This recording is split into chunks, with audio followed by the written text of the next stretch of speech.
Canon will be releasing the 24mm f1.4 along with the 50mm f1.4 and the 70-200mm internal zoom on October the 30th.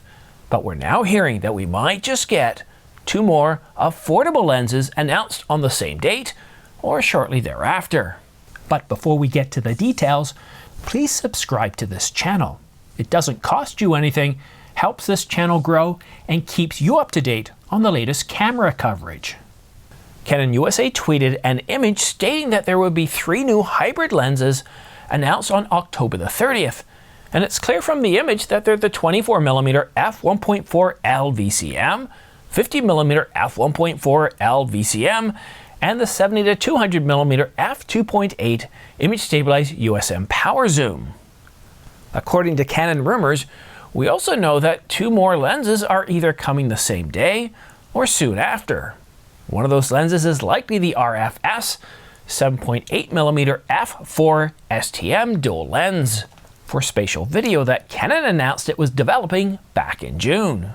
And this is one of those lenses that's going to get Apple really excited about, because Apple did mention they had some sort of relationship with Canon, at least when they announced the first dual fisheye lens.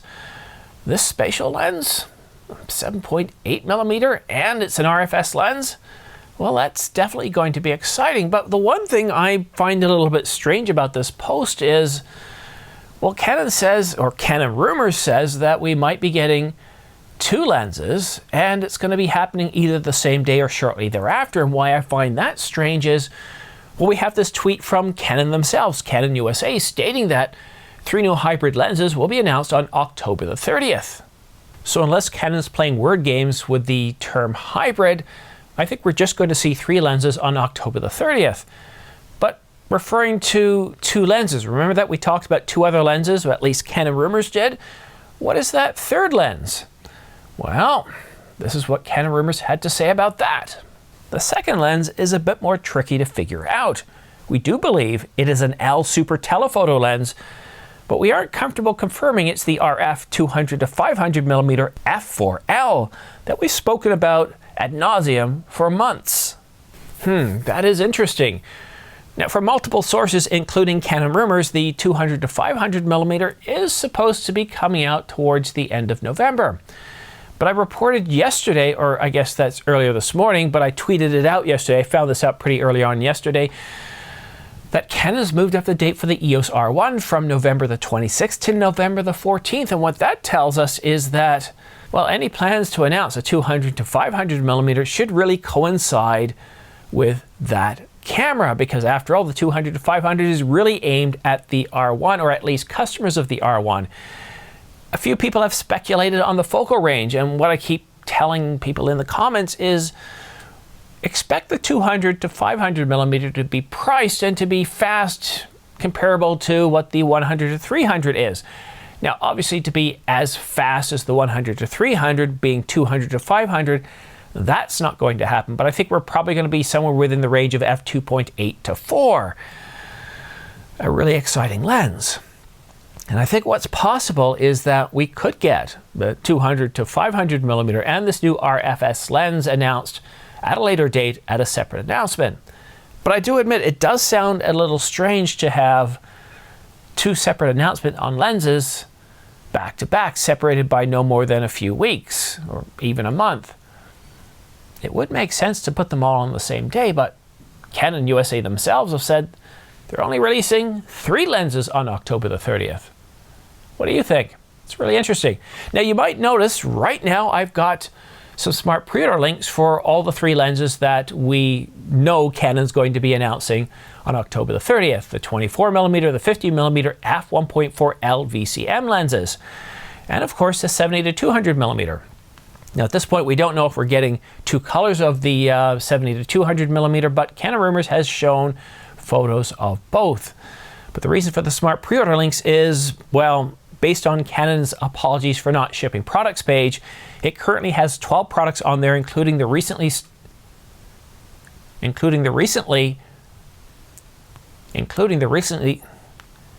Canon EOS R5 Mark II, which started shipping on August the 20th, and the Canon EOS R1, which hasn't even started shipping yet.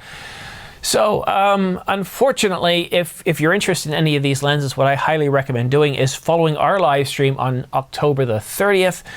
And as soon as you can, go ahead and pre-order them. Now, the smart pre-order links are designed to save you a bit more time to get you into the queue ahead of anybody else. The links aren't going to work right now, but they will work once the embargo is released, sometime on October the 30th. We don't know that time yet, but we should know it relatively soon, especially as we get down to that final week. I've already booked October the 30th. Try that again. I've already booked October the 30th off. I suspect we're going to get the announcement by Canon sometime early in the morning. Not super early like midnight, but sometime between 8 and 10 a.m. because, of course, it's Canon USA and nobody wants to work at midnight.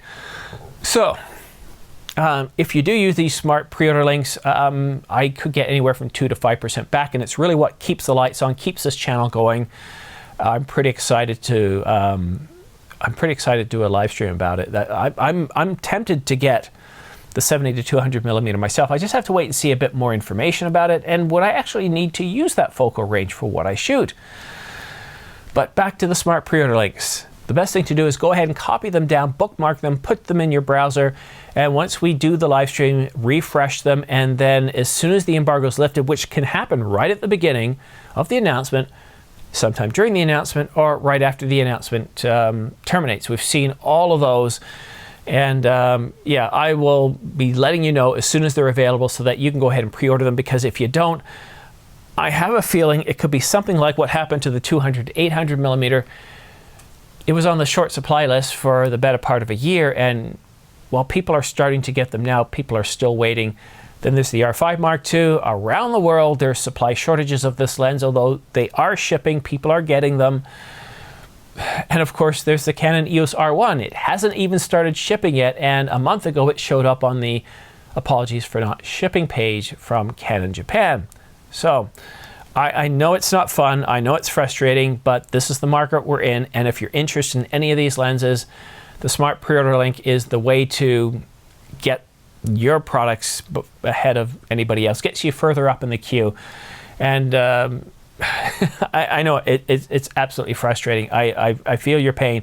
And even if you're on the fence, I highly recommend pre-ordering.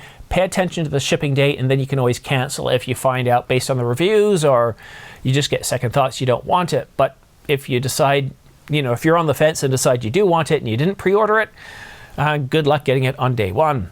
Anyhow, thank you for listening for my ramblings. It's early in the morning here. It's about 5 o'clock in the morning, and I'm having trouble just getting my words out and thinking coherently.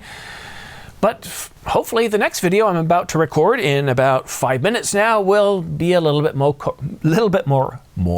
coherent. Thank you so much for watching. Have yourself a great day, and we'll see you again soon. Most likely very soon, because like I said, I'm recording another video. Have a good night. Or good day.